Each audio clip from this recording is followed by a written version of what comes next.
Fala galera, tudo bem? Começando aqui a gravar um vídeo para vocês sobre Europa medieval, sobre Idade Média. Para de alguma forma a gente vai se reinventando aí nesse período de quarentena e ajudar vocês nesse processo de estudos sobre os assuntos de história. Bom, quando a gente fala de Idade Média, nós estamos falando de um período que marca muito o imaginário dos seres humanos, né, pelo menos do mundo ocidental. Porque falar de Idade Média é falar de reis, é falar de castelos, é falar de cavaleiros, é falar de duelos, é falar de dragões, falar de princesas. Né? Princesas, sim, né, que não era muito bom ser princesa na Idade Média, não. Né? Diferente do que boa parte das meninas aí pensaram enquanto crianças, ser princesa na Idade Média era ser absolutamente dependente do marido, viver em castelos que não tinham, muitos deles não tinham condições adequadas de higiene, saneamento básico, você sabe como é que era, esses castelos não tinham banheiro, então não era aquele luxo, né, que se imagina, não. Né? E além disso, né, você tem toda uma questão de casamentos arranjados, essas coisas todas. Então, essa história de princesa maravilhosa, cheirosa, é coisa da Disney, né, que vocês não acreditem nisso. Né? Mas, muito bem. Quando nós falamos dessa Europa medieval, nós dividimos essa Europa medieval em dois momentos. Bom, esses dois momentos são a Alta Idade Média e a Baixa Idade Média. A Alta Idade Média começando no século V, indo até o século X, e a Baixa Idade Média que vai do século XI ao século XIV, século XV. Lembrando, né, que a Idade Média ela começa ali por volta de 466, quando tem a queda do Império Romano, e vai até 1453, que é considerado o fim da Idade Média, após a tomada de Constantinopla pelos turcos otomanos. Bom, quando a gente pensa na Alta Idade Média, a principal questão a se analisar nesse contexto é que nós estamos falando de um conjunto de reinos, né, daqueles chamados reinos bárbaros ou povos bárbaros. Então, só para vocês lembrarem aí, quando, por volta ali do século III, século IV a.C., o Império Romano ele passou por uma divisão. Nós passamos a ter o Império Romano do Oriente, com capital em Constantinopla, e o Império Romano do Ocidente, com capital em Roma. E quando nós falamos que o Império Romano ele entra em crise, ou entra em decadência, ou ele é destruído, nós estamos falando do chamado Império Romano do Ocidente. Então, o que acontece? Naquele Império Romano do Ocidente, naquele processo de invasão dos povos germânicos, conhecidos então como povos bárbaros pelos romanos, esses povos, após a queda do Império Romano, eles vão se transformar em reinos. Isto é, o antigo Império Romano do Ocidente vai ficar dividido em vários reinos. Então nós temos o reino dos ostrogodos, o reino dos burunjos, o reino dos suevos, o reino dos visigodos, o reino dos vândalos, os anglo-saxões e principalmente o reino dos francos. O reino dos francos é considerado o principal desses reinos bárbaros, aquele que teve maior poder, que construiu, né, o maior espaço, ele vai conquistar uma série de territórios ali entre esses diversos reinos bárbaros. Vale chamar a atenção que a maior parte desses reis bárbaros, né, desses reis, desses reinos bárbaros, se converteram ao cristianismo, e a conversão ao cristianismo era, na verdade, uma forma deles fortalecerem seu poder. O cristianismo, desde que tinha chegado ao poder em Roma, ele se tornou a fonte de poder. Então, a conversão ao cristianismo deu força a esses reinos bárbaros. Desses reinos bárbaros, tem um que vai chamar a atenção, como já falei para vocês, que é o reino dos francos. O reino dos francos foi o maior desses reinos bárbaros. Né? Ele vai durar aí do século V até o século IX, tá? Enquanto reino. O reino dos francos ele começa com uma dinastia chamada dinastia Merovingia, esse nome é por causa de um lendário rei chamado Meroveu, mas que passa a ser significativo a partir da ascensão de Clovis. Tá? Clovis se converte ao cristianismo e inicia o processo de expansão dos francos, né? Na verdade, na região da Gália, onde hoje está a França. Né? E ali ele começa uma distribuição de terras para membros do clero, católico, cristão, melhor dizendo, e dos guerreiros. No segundo momento, já no século VIII, melhor dizendo, nós temos uma dinastia chamada de Carolíngia. Nós teremos uma série de reis importantes, entre eles o Carlos Martel, Pipino o Breve e o Grande Carlos Magno. Carlos Magno foi o maior dos reis francos, inclusive ele é considerado um imperador. Né? Ele vai ser coroado, inclusive, pelo Papa Leão III à época, mostrando essa aliança do reino franco com a Igreja Católica, a Igreja Cristã. E naquele contexto, os francos já faziam um domínio considerável na região. Eles já haviam conquistado boa parte da região. Com essa aliança, há uma consolidação, né, da relação entre os francos e a Igreja Católica. E o auge do reino dos francos se dá sob o reinado de Carlos Magno. Após a morte do Carlos Magno, nasceu no poder o seu filho, Luís o Piedoso, mas já num momento de dificuldade. Vale chamar a atenção que, na época em que os francos eles dominaram, e o reino dos francos, na época de Carlos Magno, vai ser maior do que esse espaço que vocês estão vendo aqui, ele vai ocupar boa parte desse território aqui. Já naquele período, já iniciava um processo de divisão de terras. Os reis francos, principalmente o Carlos Magno, ele começa a dividir as terras e passar o controle de certas terras para pessoas próximas a dele. Então você tinha os ducados, os condados e as marcas. E quem governava o ducado era o duque, quem governava o condado era o conde, e quem governava as marcas era o marquês. Então percebam que essa distribuição, melhor dizendo, essa distribuição de cargos, ela está muito associada à divisão de terras naquele contexto. Tá? Só que, durante o reinado de Luís o Piedoso, nós temos uma nova onda de invasões de povos na Europa. Né? Nós não tínhamos só o reino dos francos naquele contexto, nós temos outros reinos bárbaros, mas o principal desses reinos era o reino dos francos. E essa nova onda de invasões, melhor dizendo, elas vieram do norte, né, vindo aqui os chamados vikings, né, que saíam da região da Normandia e atacam, eram povos que viviam da pilhagem, não produziam nada. Nós tivemos também os sarracenos na região da África, que vêm da região da Arábia, são os muçulmanos, que vão conquistar todo esse norte da África, atacar e conquistar a Península Ibérica, e só serão vencidos pelos francos, né, na Batalha de Poitiers, ali nos Montes Pirineus. E ainda nós tivemos o ataque dos húngaros, que vindo do leste, também atrapalhando ali esse mundo europeu.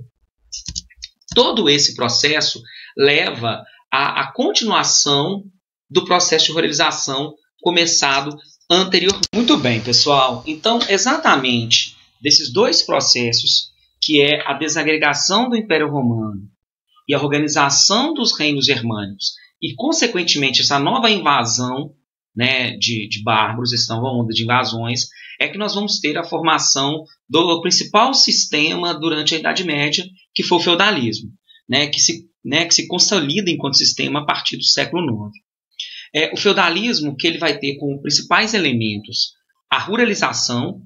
Então, o que é essa ruralização? Desde a desagregação do Império Romano, existe um processo de fuga, de êxodo urbano, de fuga das pessoas da cidade para o campo. E por que essa fuga? Por causa da diminuição da atividade comercial, a crise econômica, né, causada pelo colapso do escravismo, e também por causa das invasões dos bárbaros. E quando acontece a nova onda de invasões, já sobre os reinos bárbaros, nós temos uma efetivação, né, uma consolidação desse processo de ruralização. Isto é, durante boa parte da Idade Média, toda a sociedade, ou praticamente toda a sociedade, vivia no meio rural.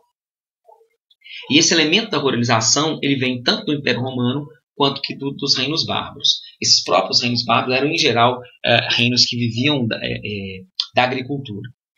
Bom, outro ponto importante é com relação ao colonato. Quando o sistema escravista em Roma entra em crise, era preciso desenvolver uma nova forma de produção, né, de forma de trabalho para se produzir. E aí desenvolveu-se, naquele contexto, o colonato, né, que foi criado, levado para Roma, desenvolvido em Roma pelo Constantino, que consistia num sistema no qual camponeses viviam nas vilas romanas, nas propriedades, né, de patrícios, né, de latifundiários, e ali eles eram protegidos, pagavam impostos para os donos para os chefes daquelas propriedades. Uma outra característica importante que leva à formação do feudalismo é um sistema conhecido como comitatus, que depois já no sistema feudal vai ficar conhecido como o sistema de suzerania e vassalagem, e o comitatus era na verdade uma relação de lealdade entre guerreiros. Os reinos bárbaros, os reinos germânicos, eles eram reinos que baseavam-se muito na lealdade, no respeito de um para o outro. Né? Então, por exemplo, muitos reis bárbaros, né, normalmente esses reinos germânicos, esses reinos bárbaros, eles tinham um rei guerreiro, né, a classe dirigente era uma classe de guerreiros, e quando um guerreiro lutava em nome daquele reino e conquistava, normalmente ele recebia um benefício por isso, né, o beneficium ofeudum, que normalmente era uma terra, e a partir daquele momento, aquele guerreiro que recebia aquela terra, ele devia fidelidade ao rei. Essa relação conhecida como comitatus acaba se transformando na relação de suzerania e vassalagem, que para frente nós vamos falar de forma mais efetiva, mais clara para vocês, que é uma outra importante característica do feudalismo. Bom, então, falar em feudalismo é falar de algumas características muito específicas. Bom, a primeira delas, nós estamos falando de um período em que o poder central está absolutamente enfraquecido. O que isso significa? Significa que o poder não está centralizado. Nós não temos um poder centralizado. Aqueles reis bárbaros, no processo de divisão das terras, eles vão efetivamente perdendo poder. Eles e seus descendentes continuarão sendo as famílias reais. Mas como praticamente ninguém sai de dentro dos feudos, quem efetivamente tinha o poder ali eram os senhores feudais. Cada senhor feudal tinha amplos poderes entre seus feudos. Como ninguém saía, quem tinha efetivamente poder era o senhor feudal. Por isso nós falamos de descentralização política. Outra importante característica é o sistema de trabalho do feudalismo. No feudalismo, o sistema de trabalho era a servidão. A servidão ela vem do colonato. E o que consistia a servidão? Em todos esses feudos, nós tínhamos um conjunto de camponeses. Esses camponeses eles recebiam uma terra, uma casa e proteção, né, porque essas propriedades eram protegidas. E estes camponeses, em troca pela proteção, pela terra cedida, pela casa cedida, eles deveriam pagar impostos aos seus senhores. A grande questão é que a quantidade de impostos era enorme, era muito grande, fazendo com que estes camponeses ficassem presos à terra. Então, é importante que vocês entendam que o servo ele não é um escravo, porque ele não pertence ao senhor feudal. Mas ele também não é livre, porque ele é preso à terra. E por que ele é preso à terra? Porque ele deve tantos impostos que nunca consegue pagar. Com isso, ele acaba ficando ali preso, então ele não é livre. Então, o servo não é escravo, mas também não é livre. Vale ressaltar que no início do feudalismo ainda se mantinha a escravidão na Europa. Mas rapidamente ela vai desaparecer, porque já desde o Império Romano esse sistema já estava em decadência. Outro ponto importante de ressaltar também é que essa economia era basicamente subsistência. O que é isso? Tudo aquilo que se produzia ou que se precisava no feudo era produzido no próprio feudo. Como praticamente tudo o que se necessitava produzia-se no próprio feudo, o comércio era muito pequeno, quase não existia. Falar que ele não existia é um erro. Ele quase não existia, era muito pequeno. Eram alguns produtos de luxo que a nobreza queria. Né? Em alguns feudos você tinha uma pequena feira ali onde os servos faziam trocas de produtos, mas em geral esse comércio ele é pífio, muito pequeno. Tá? Outro ponto importante é que a sociedade ela é estamental. O que é uma sociedade estamental? A sociedade estamental é uma sociedade onde a mobilidade social praticamente não existe. E na organização da sociedade, nós tínhamos, né, uma divisão em estamentos ou estados. Então, nós temos o primeiro estado, o clero, que detinha o poder econômico e o poder religioso, isso toda a questão ideológica, toda a questão cultural estava sob o controle do clero, que tinha uma importância muito grande, tá? já porque o cristianismo tem uma enorme força nesse contexto. Daqui a pouco a gente vai falar um pouquinho sobre isso. E o clero, então, era o primeiro estado. O segundo estado era a nobreza. Quem são os nobres? Os senhores feudais e sua família, né? Então, clero e nobreza estavam juntos. O primeiro e o segundo estado tinham basicamente a mesma situação. O que faz o clero estar acima da nobreza é porque eles são os representantes de Deus na terra, ou pelo menos assim se acreditava. E nós tínhamos ainda o terceiro estado, que eram os camponeses, né? Esses membros do terceiro estado, eles podiam ser tanto servos como vilões, tá? Quem que eram esses vilões? Os vilões eram trabalhadores livres que ficavam vagando de um feudo para o outro, né? E esse nome é porque eles viviam nas vilas, tá? Voltando a falar com relação à nobreza, moçada, que é uma classe muito importante nesse contexto, já que os senhores feudais, eles são os nobres, nós temos, então, dentre os nobres, uma relação, que eu já falei dela anteriormente, então vou retomá-la, conhecida como relação de suzerania e vassalagem. Essa relação de suzerania e vassalagem, ela nasce do comitatus, que é essa relação que existia lá nos reinos bárbaros, de fidelidade, que eu citei para vocês, e ela tem uma nova roupagem no feudalismo. Como é que se dava essa relação de suzerania e vassalagem? Era um período muito perigoso, um período de dificuldades, então muitos reis, ou duques, ou arqueduques, marqueses, eles não tinham condições de ter o controle sobre toda a terra que eles tinham. Então eles começam um processo de divisão de terras, repassar uma parte de suas terras para um outro nobre. Então percebam que é uma relação entre nobres, não é uma relação de nobre e camponês, por exemplo. É uma relação entre nobres. E aí, o que acontece? Esse suzerano, né, vai repassar um pedaço de terra, né, um benefício, um feudo, a um outro nobre, e esse outro nobre se torna seu vassalo. E o que esse vassalo que está recebendo a terra, ele deve para o suzerano? Fidelidade. Ele tem que ser fiel ao seu suzerano. E nesse contexto, o que é ser fiel? O que é ter fidelidade? É uma fidelidade militar. É auxiliar o seu suzerano em guerras, buscá-lo se ele for sequestrado, né, tentar recuperá-lo, dar todo tipo de auxílio militar que o suzerano necessitasse. Então, o vassalo passava a controlar aquela terra. O vassalo deve impostos ao suzerano? Não, porque o vassalo também é nobre. O nobre não paga imposto. Então, o que nós temos aqui é essa relação do qual o vassalo recebe uma terra e jura fidelidade ao seu senhor. E é assim que essa relação é estabelecida. Não havia contrato.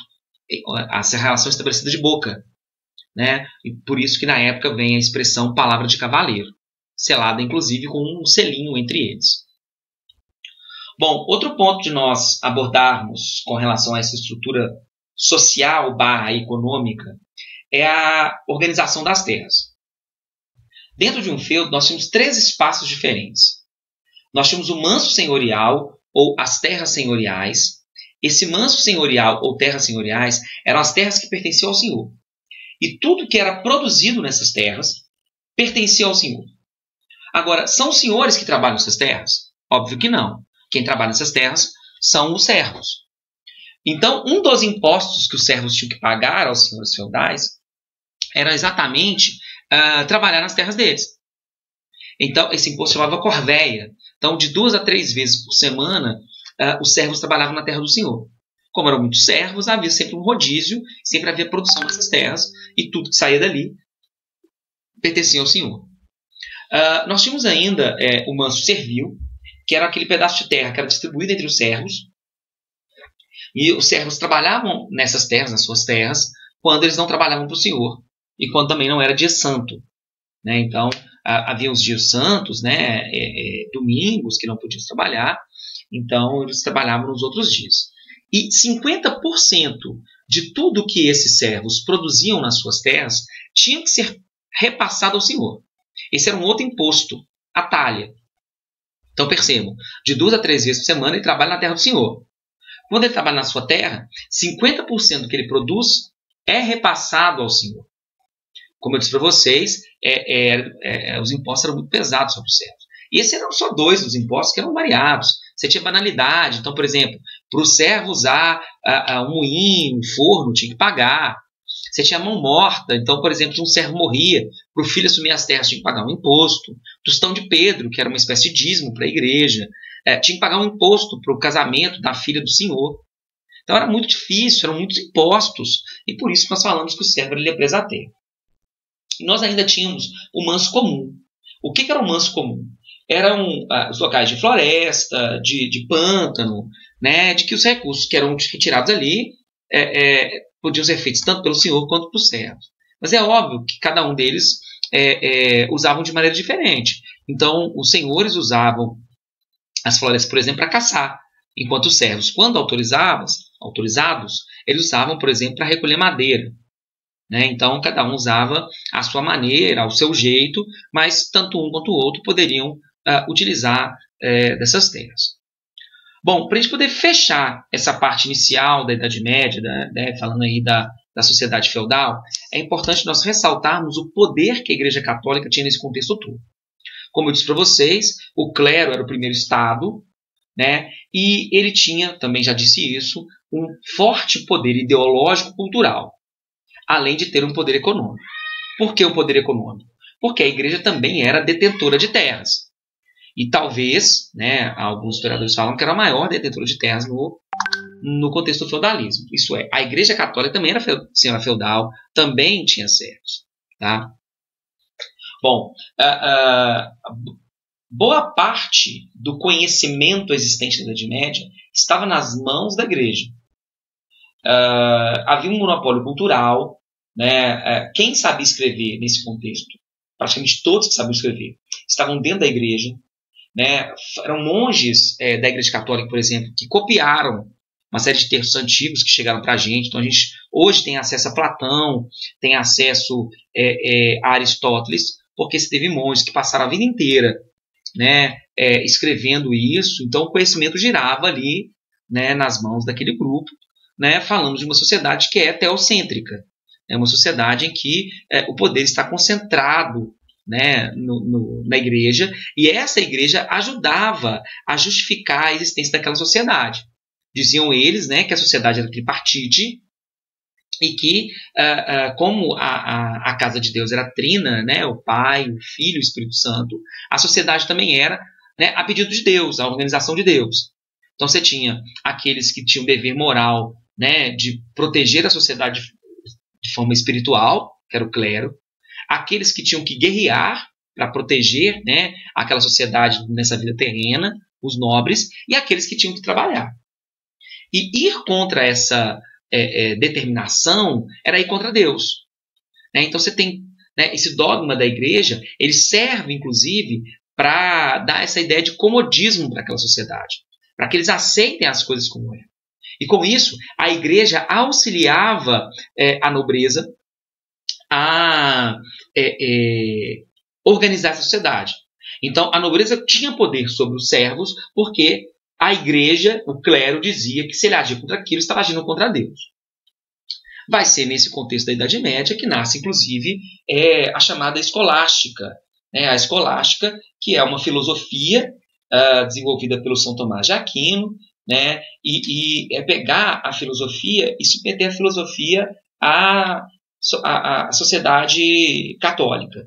Né? E então, por exemplo, enquanto a filosofia na Grécia Antiga esteve na mão de algumas pessoas, a filosofia agora está absolutamente controlada pela igreja, é a chamada filosofia cristã, né? O que ajuda a efetivar esse poder sobre toda essa sociedade. Ok, pessoal? Fechamos então essa primeira aula sobre Idade Média. Espero ter contribuído aí para facilitar os estudos de vocês.